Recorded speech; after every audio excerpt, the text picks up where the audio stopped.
Sejam todos bem-vindos ao canal Escola Dominical Brasil. Meu nome é Vanderlei Claudiano. Mandar um forte abraço aqui para a Rosilda Cush, né? Ela compartilhou aqui que ela assiste todos os dias, mas não é todo dia que ela faz um comentário. Mas muito obrigado por você estar aqui acompanhando a mensagem diariamente com a gente, tá bom? Um forte abraço para você e para sua família. Temos também aqui a Geralda Rezende, que ela compartilhou também, que ela não é muito de compartilhar a mensagem, escreveu alguma mensagem aqui, mas tem algo que ela queria contar e ela compartilha aqui, que ela começou a compartilhar a aula com as pessoas na ala, e com alguma insistência, fazendo ali um comercial. Agora tem muita gente na ala dela que acompanha diariamente o estudo aqui com a gente.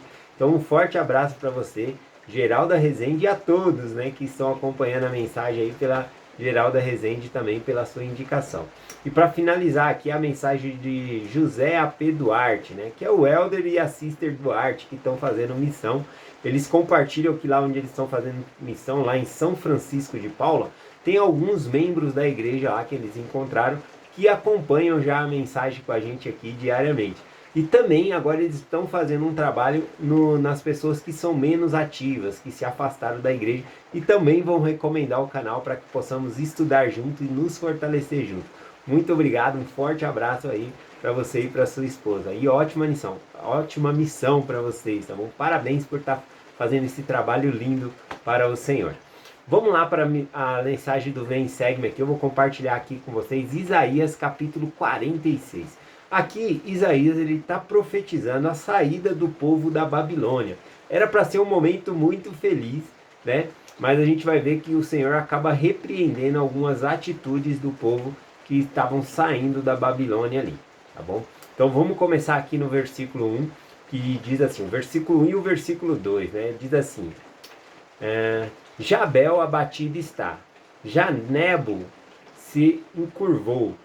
Esse Bel aqui, né, que ele fala, Jabel abatido está, o Bel é um ídolo na Babilônia, é um dos dois principais ídolos na Babilônia, é esse Bel, e também esse outro Nebo aqui, tá bom? Inclusive muitos nomes na Babilônia foram dado origem a esses nomes aqui. Por exemplo, esse deus aqui chamado Bel, eu peguei aqui, né, que é o filho de Nabucodonosor. Ele era chamado Belzazar, né? Belzazar, né? E também o próprio Nabucodonosor, né, que é o nome do outro deus aqui, ó, Nebo. Nebo, aí vem da origem ali, puxando da origem Nebo, vem o nome Nabucodonosor, né? Então eles pegavam, era um país muito idólatra, né? A Babilônia. Então, sempre quando fala aí sobre Babilônia, a gente lembra de idolatria, né? Do mundanismo, tá bom? Então, Babilônia sempre tem essa referência dentro das escrituras aqui. Então, vamos continuar o versículo aqui, ó. Jabel abatido está, e Janebo se encurvou, ou seja, os deuses da Babilônia caiu. Por quê? Porque Babilônia caiu. Os deuses da Babilônia não foram capazes de proteger Babilônia. É claro que a gente fala os deuses da Babilônia, porque são estátuas, tá bom? Mas essas estátuas não têm poder nenhum, tá bom? E é o que é falado aqui em Isaías capítulo 46. Continuando, ele continua dizendo assim, os seus ídolos são postos sobre animais, e sobre animais de cargas, e a carga dos vossos fardos são canseira para vossos animais já cansados, né? Os ídolos da Babilônia também, eles tinham um tamanho, não era miniatura, né? Tinha miniatura também, mas eram grandes, né? Vocês devem lembrar aí que Nabucodonosor mandou levantar uma estátua lá de 30 metros, depois a gente vai estudar aí, uma estátua muito alta. Então eles gostavam assim de ídolos, mas eles faziam um tamanho grande, né? Então até os animais de carga aqui para carregar. E isso é algo estranho aqui, porque veja bem, aqui nós estamos falando da caravana do povo saindo de Babilônia. E eles estão levando o quê? Estão saindo da Babilônia e trazendo o quê? Os deuses da Babilônia. E por isso que o Senhor vai repreender eles aqui, tá bom? Então ele continua aqui no versículo 2. Eles juntamente se encurvam e se abateram e puseram a escapar de carga, mas não a alma entrou em cativeiro, né? Mas a sua alma entrou em cativeiro. Bom, então ele está falando que que os próprios deuses da Babilônia não foram capazes de conter o ataque, né? O medo persa venceu ali a Babilônia e vai libertar então aqui o povo, né? Vai libertar então aqui a casa de Israel, a Judá. E aí o que que acontece? Mas eles vêm com esses ídolos conforme está falando aqui. E aí alguns contrastes aqui, falando sobre isso, né? É que quando fala que esses animais de carga estavam carregando os ídolos, é uma metáfora dizendo que era o povo que estava trazendo consigo esses deuses. Ou seja, a mesma coisa que aconteceu no Egito antigamente estava acontecendo agora na Babilônia. Quando o povo ele saiu do Egito, atravessou o Mar Vermelho, constantemente eles falavam: vamos voltar para o Egito, no Egito era melhor. Ou seja, eles saíram do Egito, né, fisicamente, mas a sua mente, o seu coração estava no Egito. E muitas vezes também eles fabricavam ídolos para si mesmos. Né? Então a mente deles ainda estava em ídolos lá no Egito. E aqui a mesma coisa, eles estão saindo da Babilônia, mas eles estão trazendo consigo essas crenças, né? Essa coisa de muitos deuses aqui, carregando consigo essas deuses. Então essa metáfora aqui dizendo que são as bestas de carga que estão trazendo aqui, é uma metáfora que é o povo realmente que está sendo liberto, está trazendo essas tradições consigo, e isso é um fardo, é algo pesado. Nós temos que se livrar de coisas que nos atrapalham de adorar a Deus, tá bom? Então é disso que se trata aqui. Algo interessante também aqui, que fala que esses animais, esses ídolos, eles eram carregados em animais. Ou seja, eram ídolos que tinham que ser carregados pelo povo, tá bom? Então vai falar algumas coisinhas a mais aqui que vai ser bem interessante. Mas eu peguei um outro versículo aqui para falar um pouquinho sobre essas imagens aqui, tá bom? Que é aqui em Salmos capítulo 15, versículo 5 em diante, que fala sobre ídolos, né, de madeira, de prata, de ouro. Diz assim, ó: tem boca, mas não falam, olhos, mas não veem, tem ouvidos, mas não ouvem, nariz, mas não cheiram, tem mão, mas não apalpam, pés têm, mas não andam, nem som algum sai da sua garganta. Então são objetos inanimados, né? Eles não saem do lugar, não fazem nada. Então são deuses falsos. Aí aqui nesse próprio capítulo 46 é mencionado que o Senhor, Ele é o único ser, Ele é o único Deus que nós temos. Vamos continuar aqui para a gente poder perceber aqui, ó. Aqui o Senhor lhe dá uma repreensão por causa dessa idolatria que eles estão vivendo e por causa de querer trazer esses deuses consigo aqui. Está aqui no versículo 3 e o versículo 4, né, de Isaías 46. Então aqui diz assim: ouve, ó casa de Jacó, e todos os remanescentes da casa de Israel, vós quem carrego desde o ventre, levo-os nos braços desde a madre. Até a velhice eu serei o mesmo, e ainda até os cães vos carregarei. A velhice, os cães aqui que fala, os cães são os cabelos brancos, tá bom, da cabeça. Então é um paralelismo, ele fala que ele carrega a gente desde a velhice e até os cães, ou quando a gente está envelhecendo aqui, tá bom? Tem esse aqui também tem essa ideia, enquanto no versículo 1 e 2 menciona que os ídolos, né, da Babilônia, eles precisam ser carregados, né?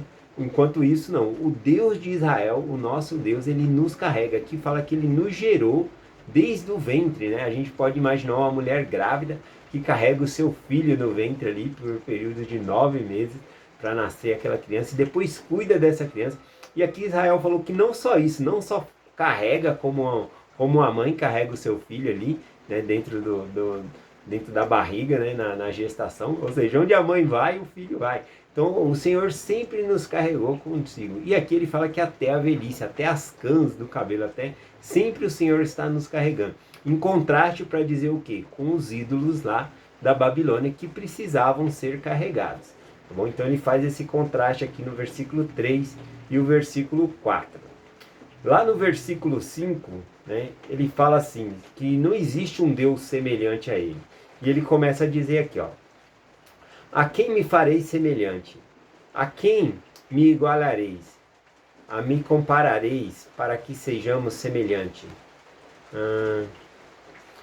Gastam o ouro e a bolsa, e pesam a prata com a balança, e contam aos ourives aquilo que fez um Deus, e diante dele se prostram e adoram. Sobre os ombros tomam ele e levam-o e põem sobre o seu lugar. E ali ele fica em pé, e o seu lugar não se move. Então é interessante aqui, né, que o Senhor fala, ó, não há Deus semelhante a mim. E ele até vai citar coisas do passado que ele fez, né, que ele sempre livrou o povo, tirou o povo lá do Egito, livrou, e agora ele está livrando da Babilônia também. E é muito interessante isso, né, que o povo quer trazer os deuses da Babilônia consigo, sendo que não foi os deuses da Babilônia que livraram eles, porque se eles tinham essa cultura de que se uma nação venceu a outra, o deus da outra nação é mais forte, quem venceu a Babilônia tinha sido a Pérsia, né? Tinha sido os persas, os medo-persas ali, mas não, eles estão trazendo ali o deus da Babilônia, né? Então, olha só que é uma coisa de doido isso, né? A pessoa imaginar que deuses de madeiras e de prata, de ouro, está livrando eles, tá bom? Mas na cultura da época era isso que ele estava achando. Então o Senhor repreende essas partes. E aí ele faz uma menção bem interessante aqui. Esses deuses, você coloca ele num lugar, ele fica lá, não se move, olha só. Se você colocar ele na parede lá, ele não vai fazer nada. Se você orar, ele não vai ouvir, não vai fazer nada. Então Isaías ele dá um contraste perfeito aqui sobre essa parte, tá bom? Vamos aqui no versículo 10 e o versículo 11 aqui, para finalizar, que tem uma citação aqui bem legal.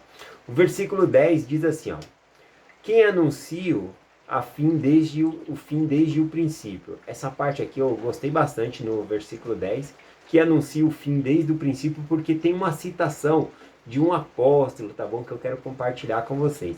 Então essa parte que diz aqui, que anuncia o fim desde o princípio, tem uma citação aqui que é do Legrand Richard, falou a respeito dessa frase, anuncia o fim desde o princípio. Olha a interpretação dele desse versículo, eu achei fabuloso. Então diz aqui, ó, temos uma palavra profética segura que torna a Bíblia um modelo para mim, onde o Senhor declarou que tudo, desde a guerra dos céus até a cena dos confins dos últimos dias, quando temos um novo céu e uma nova terra. Penso que foi isso que Isaías quis dizer quando ele disse, o Senhor anuncia o fim desde o princípio. Então olha aqui o começo do versículo 10, né?